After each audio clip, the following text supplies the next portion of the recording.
Hello, this is Dan Curry from the Deeds of God website.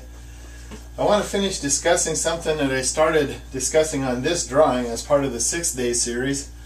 The earlier part was about the human ear, but this portion down here I didn't discuss in one respect.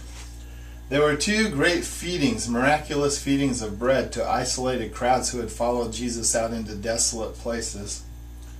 One of them is discussed in Mark 6:31 through 44 and Luke 9:14. They fed 5,000 people there, but they only had 5 loaves of bread and 2 fish to do it. Yet, when they were done, they picked up 12 baskets and some fish. They picked up the food too. When they were done feeding the crowd with the food that just wouldn't end, even though they only had a small amount, it was enough for everybody. Well, when they finished, they picked up all the leftovers and they took them. Later on, they fed 4,000 people in another place. And it was a little better situation. They had 7 loaves instead of 5, but of course you're not going to feed 4,000 people with 7 loaves. Yet, through Jesus, they did. He blessed the bread and broke it and began to hand it out like before, and everybody became fed. And when they were done, and everybody was satisfactorily fed, they picked up 7 baskets. They started with 7 loaves. They picked up 7 baskets when they were finished, and they took it away. Earlier, 5 loaves, 2 fish, ended up with 12 baskets, and they took it away. Well, a thought that's occurred to me is that maybe this has a meaning that we should be able to understand. And one of the reasons is that in Mark chapter 8, Jesus does the feeding, but then later he asks his apostles, didn't you understand? He says, when we fed the 5,000, didn't you see that we had 5 loaves to begin with and 12 when we were done? And when we fed the 7, didn't you see that we had 7 loaves in the beginning but 7 baskets when we were done? But apparently they just didn't understand. Well, I've never really understood either, but I've thought about it, and there is something to take note of that maybe it'll help us when we consider it. Maybe there's a hint of something here. It's only, just a thought I'm mulling around, but 5 loaves of bread, that's, a 5 is a number that you could associate with the Torah. And the Torah was the Word of God. And for a long time, from Moses' time until Jesus' time, that's what they were fed on. The Old Testament, the Old Covenant, words of God. And, the Old Covenant, it started with Genesis, Exodus, Leviticus, Numbers, and Deuteronomy, 5 loaves. I guess you could say it started with Moses and Aaron. It says 2 fish here. Well, fish are sometimes witnesses, likened to witnesses. Like the Christian symbol, people see the fish. Well, for one thing, it was an early symbol they put over the doors of the first churches. Christians have been likened to fish because, I guess they're fishers of men for one thing, right? They're men who are fished by the Lord. And there may be other reasons too, because, one time Jesus needed to pay a tax, or one of his apostles thought he needed to pay a tax, and he said, go catch a fish, and when you open its mouth, there'll be a coin in there. Well, okay, fish, there's a coin in its mouth that pays the tax that's due the temple tax is due God.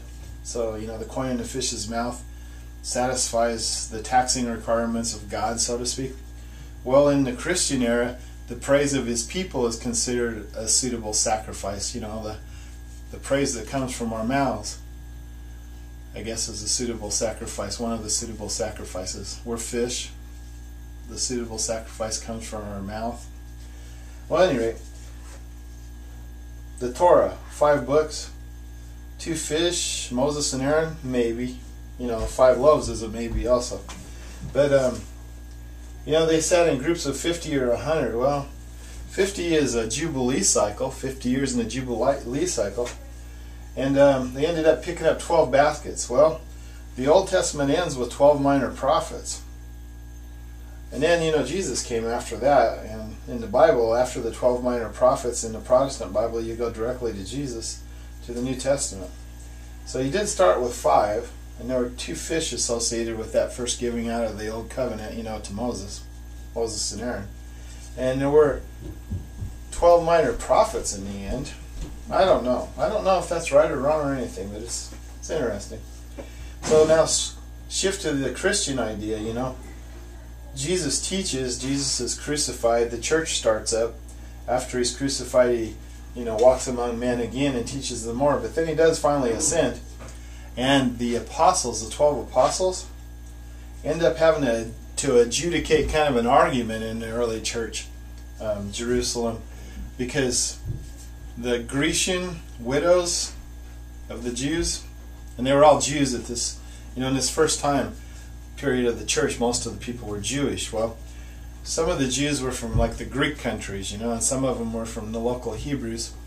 And I guess that when they were passing out the bread in the early church services or meetings, it was felt among the Greeks that the Hebrew women, the Hebrew widows were getting more, and their own Greek widows were getting neglected. And so in the book of Acts, in chapter 6, you find that the apostles are saying, we shouldn't be waiting on tables or, fixing these arguments.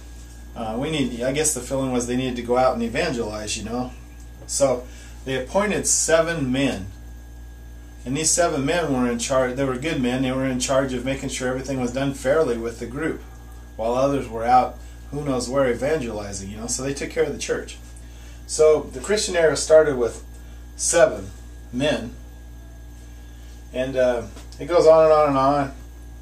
And in the end, we know that the last words spoken to the churches by Jesus were from the book of Revelation, even though they apply to future times as well. The book of Revelation applies to future times, yet he did address 7 churches.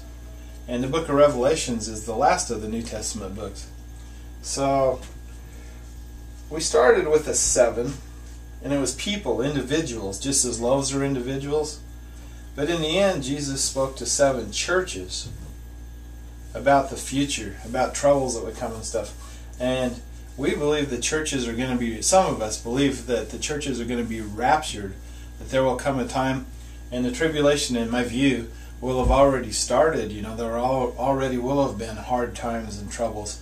But at a certain point, Christ will come and take the church out of the way.